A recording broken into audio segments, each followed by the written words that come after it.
नमस्कार दोस्तों, मेरा नाम है बायो अमन और स्वागत करता हूं आप सभी का बायो अमन पॉइंट पर। आज के इस वीडियो में हम बात करेंगे X Y type of sex determination. ठीक है, एक्स वाई और एक्स एक्स प्रकार का लिंग निर्धारण किस प्रकार से होता है। पिछली क्लास में हमने देखा था कि सेक्स डिटर्मिनेशन यानी कि लिंग निर्धारण की प्रक्रिया कैसे होती है ना। कौन से वैज्ञानिक हैं जो लिंग निर्धारण की प्रक्रिया को समझाए हैं। ठीक है, तो आज हमारा मेन टॉपिक है जो है वो है X Y type of sex determination.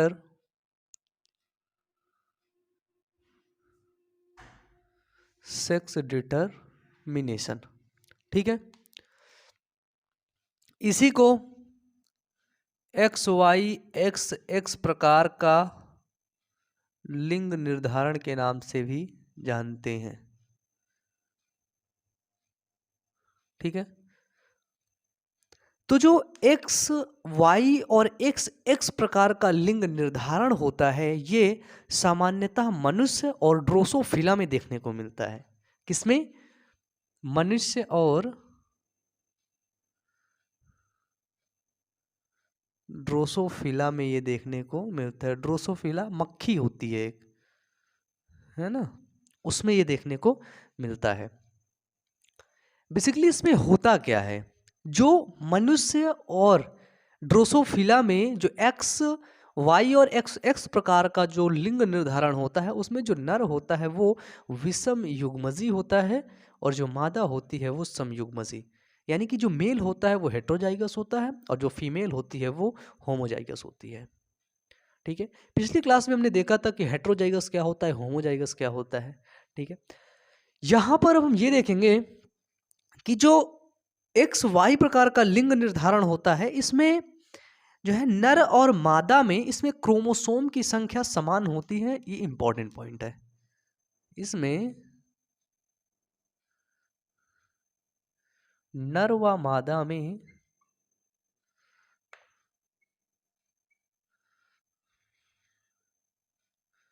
गुणसूत्रों की संख्या समान होती है।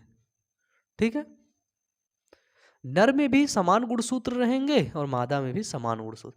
गुणसूत्रों की संख्या बोल रहा है, संख्या। ठीक है, गुणसूत्र भिन्न भिन्न होते हैं, याद रखना संख्या समान होती है।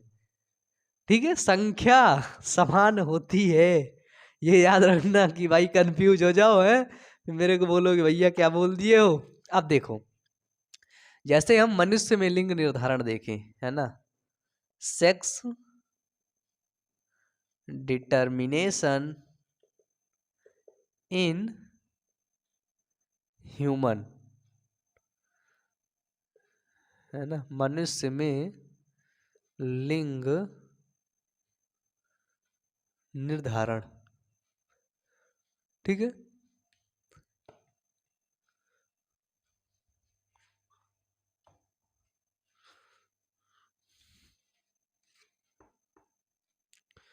यार भाई ये बोर्ड है कि क्या, मेरे को समझ ही नहीं आ रहा कुछ। ये इतना मूव कर रहा है कि यार मैं क्या करूं।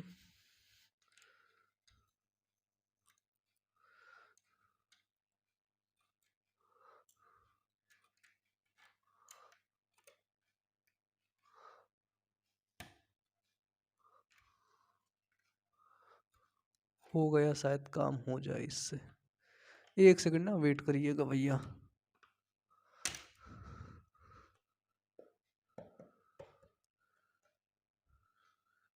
ये बीच में एक्चुअली ये फूल जैसे गई है प्लाई।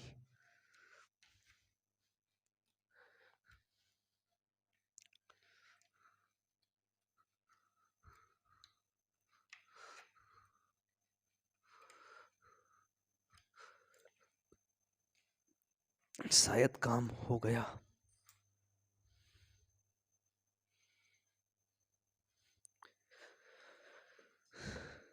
आई थिंक, देखते हैं, चलिए। तो यहाँ पर हमने क्या देखा, मनुष्य में लिंग निर्धारण। एक्चुअली क्या होता है कि लिख रहा हूँ तो बोर्ड हिल रहा है शायद उधर से। अब बहुत ही जल्द देखिए है ना, अभी तक कुछ पैसे वगैरह का इशू था, तो अब मैं जो लोन था मेरा, मैंने लोन पास करवा लिया है, और वो लोन है, फिर आपको डिटेल से बताऊंगा किस लिए करवाया था, ताकि ये इसको हटा करके यहाँ पे एक डिजिटल बोर्ड लगवा लें हम, है ना, पैनल के लिए। तो बहुत ही जल्द आपको पैनल भी देखने को यहाँ पर मिलेगा, ठीक है। चलिए, तो मनुष्य में लिंग निर्धारण यदि हम देखें तो नर होगा, मादा होगी, ठीक है। मनुष्य के अंदर जो गुणसूत्रों की संख्या होती है कितनी होती है, 46। तो 46 नर में भी होंगे, 46 मादा में भी होंगे, ठीक है। हमने देखा है कि जो गुणसूत्र होते हैं, गुणसूत्र वो 2 प्रकार के होते हैं, ठीक है। एक होते हैं ऑटोसोम, एक होते हैं एलोसोम। ऑटोसोम, एलोसोम या फिर सेक्स क्रोमोसोम। ऑटोसोम की संख्या समान होती है और सेक्स क्रोमोसोम की संख्या अलग अलग होती है, ठीक है। अगर मेल के अंदर देखे जाए और फीमेल के अंदर देखा जाए, तो मेल के अंदर जो सेक्स क्रोमोसोम होते हैं वो XY होते हैं, फीमेल के अंदर XX होते हैं, ठीक है। तो हमें पता है कि नर के अंदर जो 46 क्रोमोसोम होते हैं, उनमें से 23 क्रोमोसोम, ठीक है, 46 होते हैं। अगर जोड़ी में देखें तो 23 जोड़ी होते हैं, ठीक है।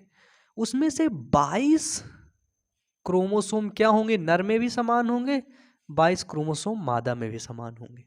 22 जोड़ी, ठीक है, क्या है, 22 जोड़ी। चलो 22 न लिख करके मैं सीधे लिखता हूं 44, है ना, क्योंकि यहाँ पे भी जोड़ा नहीं लिखा, 44।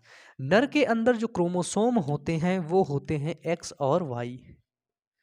मादा के अंदर जो क्रोमोसोम होते हैं X और X, ठीक है। इसलिए नर क्या होता है, नर विषम युग्मकी होता है, और मादा क्या होती है, मादा समयुग्मकी होती। देखिए गौर से इस चीज को देखिए, ध्यान से देखिए भाई, ध्यान से, ठीक है। नर क्या है, नर विषम युग्मकी है, यानी कि नर हेट्रोजाइगस है। क्या है, हेट्रोजाइगस। और मादा क्या है, वो है होमोजाइगस, ठीक है। देखिए एक्स एक्स क्रोमोसोम क्या है, समान है, इसमें क्या है, एक्स और वाई क्रोमोसोम क्या है, भिन्न भिन्न है ना, डिफरेंट टाइप के हैं। अब इसमें क्या होता है, इसमें विभाजन होगा। कौन सा विभाजन होगा, वो होगा अर्धसूत्री विभाजन, है ना। अब ये जो क्रिया यहाँ पर हो रही है इन दोनों में, वो हो रही है अर्धसूत्री विभाजन प्लस युग्मक जनन की क्रिया, ठीक है। यहाँ पर शुक्राणु जनन हो रहा है, यहाँ पर अंडाणु जनन हो रहा है। अर्धसूत्री विभाजन होगा तो आधे आधे गुणसूत्र बढ़ जाएंगे, आधे आधे होंगे, ठीक है। 44 का आधा कितना होगा, 22 प्लस एक इससे आएगा x, ये क्या हुआ 22 प्लस y, x आया एक y आया, 44 का 22 22 हो गया, ठीक है। इसका भी आधा कर दो, 22 प्लस एक्स, फिर इसका भी आधा करो, 22 प्लस एक्स। बिल्कुल सिंपल, इसमें कोई मैं रूल नहीं लगाया, न कोई मैं अलग से कोई चीज़ लिखा हूँ, बस जो चीज़ें बिल्कुल सिंपल हैं उसी को मैं आसान भाषा में आपको समझा करके लिख दिया हूँ। ये जो 44 है ये क्या है, ये ध्यान रखिएगा कि ये आपका ऑटोसोम है, यानी कि ये आपका अलिंग गुणसूत्र है। क्या है भैया, अलिंग गुणसूत्र है। कुछ टर्म होंगे जिनको आपको कंफर्म अच्छे से बिल्कुल वो याद करने ही होंगे, और कोई सेकंड ऑप्शन उसका है ही नहीं, तो उनको सबसे पहले याद कर लो, ठीक है। अब इसका किरण आरेख बना दो, इससे इसको मिला दो, अरे लाइन ही तो थी, इससे इसको मिला दो, क्या हुआ 22 और 22 जोड़ो कितना हुआ 44 प्लस x और x। अब देखो, अब फिर इससे इसको मिला दो, क्या हुआ 22 प्लस 22 कितना हुआ 44, x और x एक्स, उधर भी एक्स है। अब इससे इसको मिला दो 22 + 22 + एक्स और वाई,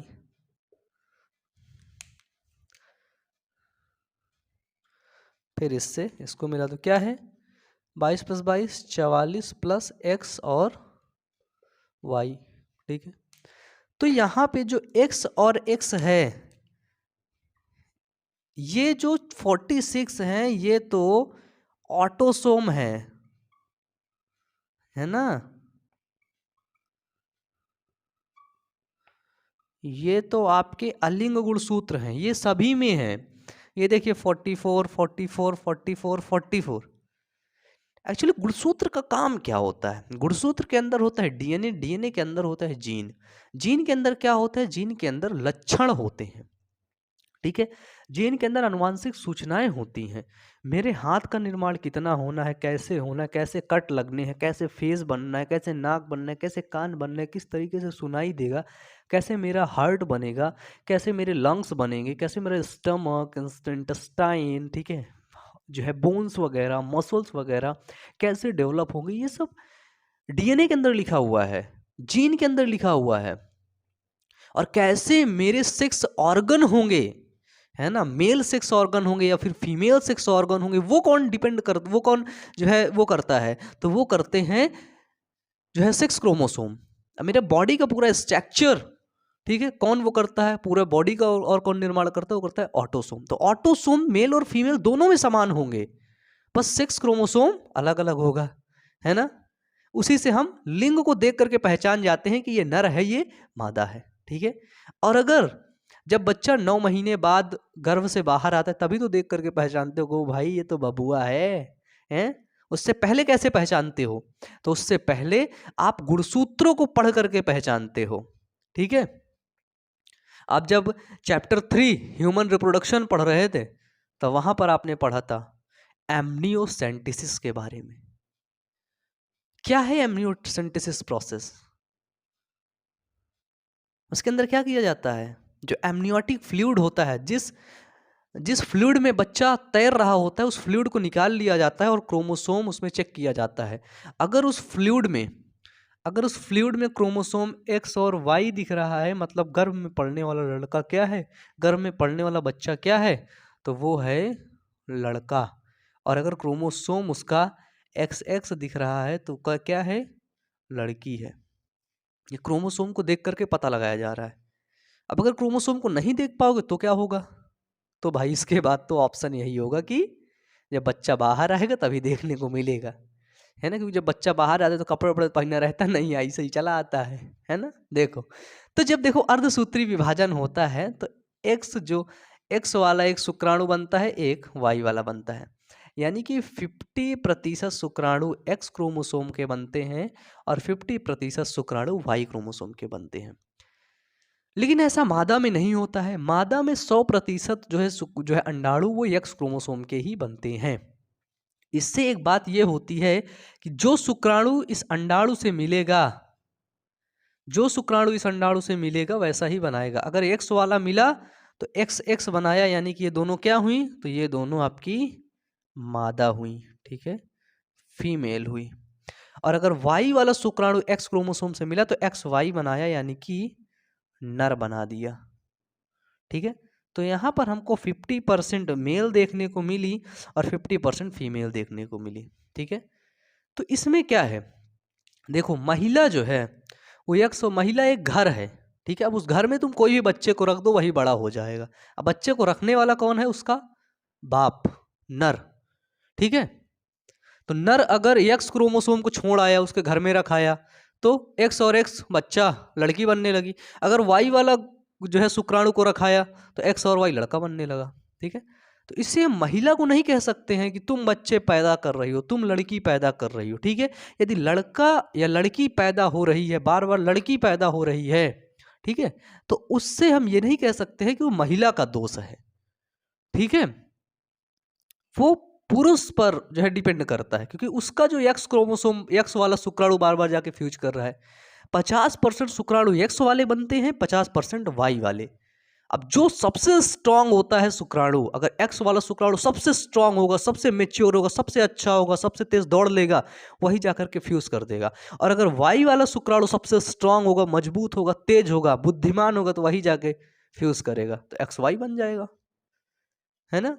अब फर्क ये पड़ता है कि इन दोनों में से शुक्राणु सबसे तेज कौन है, पता कैसे करे। एक दो ठो हो तो पता कर लो कि भाई चलो 3-4 ठो जा रहे हैं, देख लो कौन कौन है, तगड़ा वाला ही भेजो। अब भाई उसमें मिलियंस में स्पर्म रहते हैं, है ना, मिलियंस के स्पर्म में भाई कैसे फ्यूज कराओगे। तो उसके लिए भाई एक तकनीकी होती है, IVF, in vitro fertilization. Class 12 biology chapter 3 में आप लोगों ने पढ़ा है डिटेल से, चैप्टर 3 या चैप्टर 4 में पढ़ा है, सॉरी, रिप्रोडक्टिव हेल्थ में, है ना, IVF technology, gift, shift, ICSI, है ना, इन विट्रो फर्टिलाइजेशन। तो इस प्रकार से होता है मनुष्यों के अंदर लिंग निर्धारण की क्रिया, ठीक है। तो जब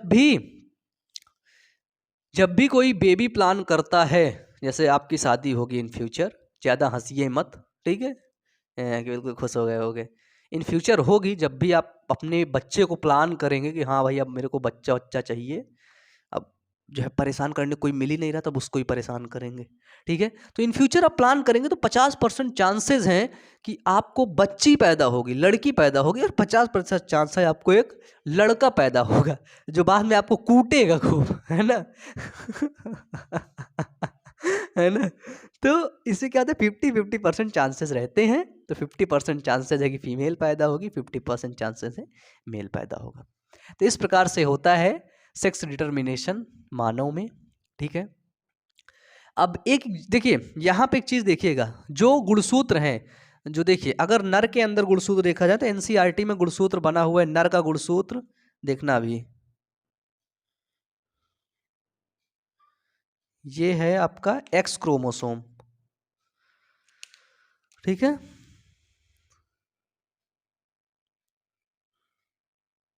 और ये है आपका वाई क्रोमोसोम, ये क्या है, तो ये नर है। अब ये मादा वाला क्रोमोसोम यहाँ बना देता हूँ।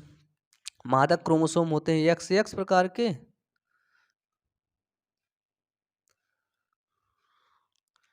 ये देखो यक्स यक्स,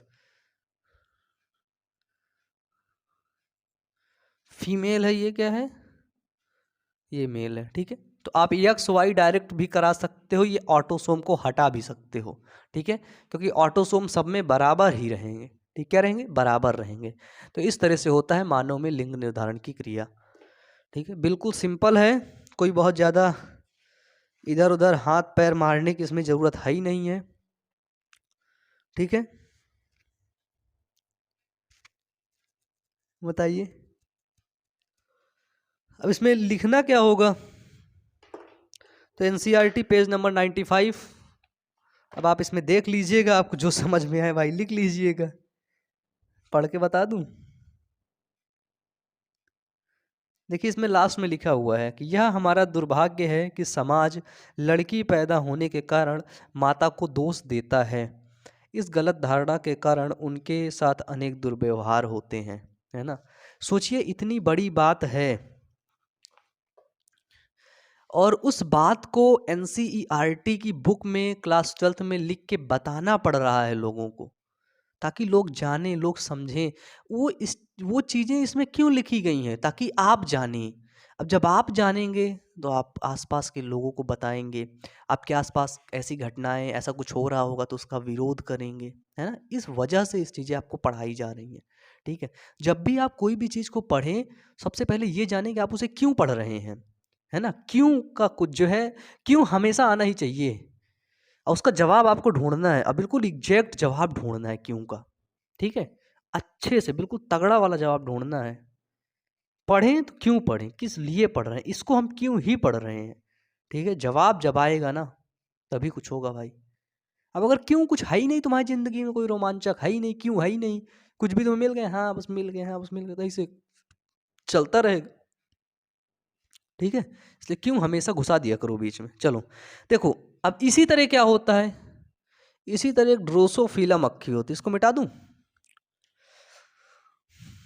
अब जो है हेडिंग बना लो, सेक्स डिटर्मिनेशन इन ड्रोसोफिला, किसमें? ड्रोसोफिला में। अब देखो, अब ये वाला नहीं बताऊंगा, ऑटोसोम उसमें हटा दूंगा। ड्रोसोफिला में क्या करूंगा कि मैं ऑटोसोम हटा दूंगा,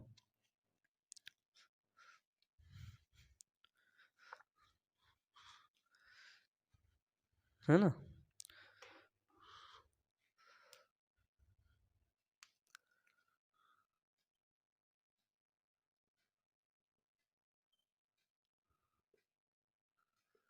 सेक्स डिटर्मिनेशन इन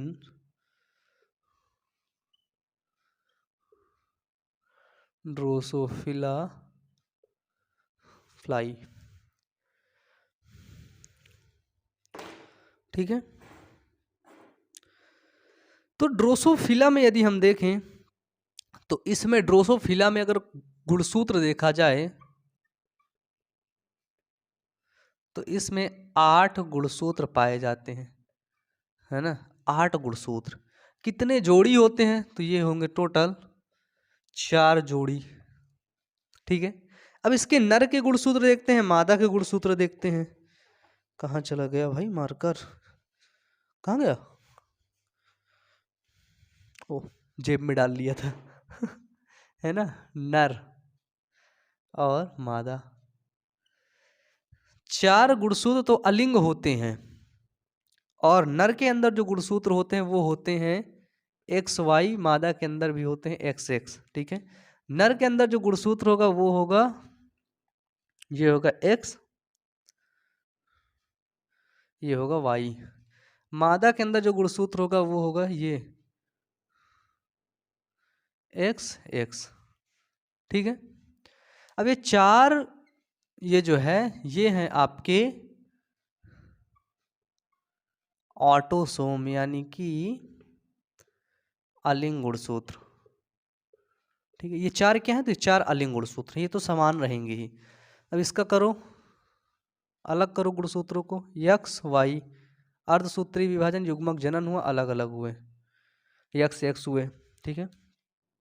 अगर इसमें बनाना चाहो तो आप इसको बना भी सकते हैं, यक्स वाई,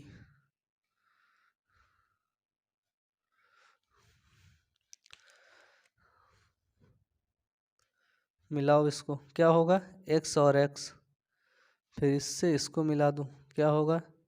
एक्स एक्स, इससे इसको मिला दो, क्या होगा? एक्स वाई, फिर इससे इसको मिला दो, क्या होगा? एक्स और वाई, ठीक है। गुणसूत्र बना दो,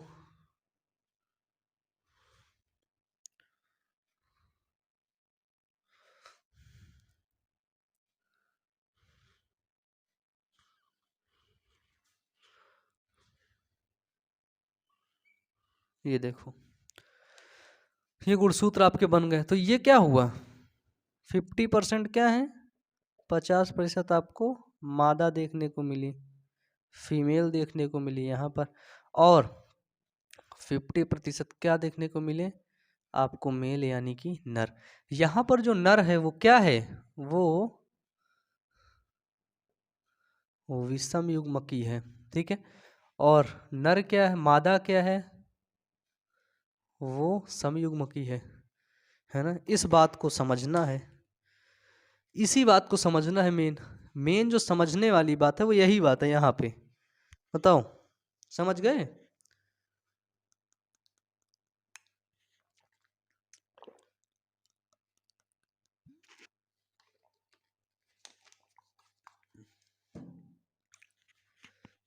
बताइए, एक बार थम्स अप करिए, नहीं बस सभी लोग लाइक करिए वीडियो को। ड्रोसोफिला हो गया।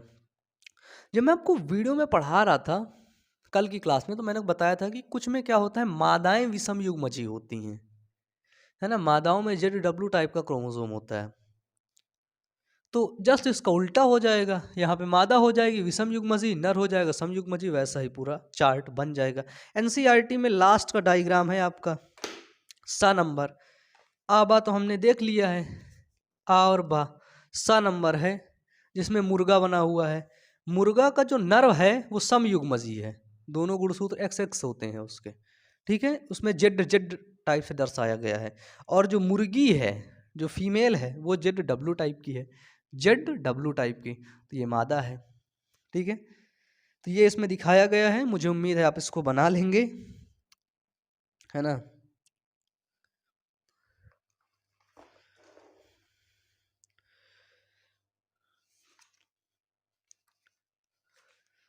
ये हो गया आपका।